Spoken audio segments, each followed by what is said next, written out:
Hey guys, in this video, I'm going to show you how to get the legendary rock Tusk Warthog in Crimson Desert. First things first, you need to get to this side of the map. It's south of the Crimson Desert, exactly southeast of the city of Tomaso. You should also know that you need to progress the story until you get to chapter 5 after completing the missing seal quest. Now, this mount can only be acquired here from a world boss. You will be roaming around between these 5 areas, so check each camps and run around so you can find him.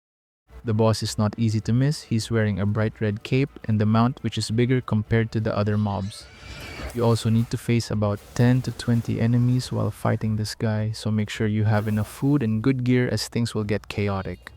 Now on the first encounter, he'll have a blue health bar. If you manage to defeat him in this state, he'll vanish for a few seconds and will respawn with a red health bar. Once you defeat him again, you'll be rewarded with the sigil to summon the mount. Now go to the witch in the witch woods and talk to her. Select Craft Abyss Gear, then press C on your keyboard a few times until you reach the special items. Select the Sigil of Solidarity first, then select Make. Now open your inventory, find the sigil, then select Use. After that, open the character wheel, hover over to the mount's area, and use the scroll wheel to summon the mount.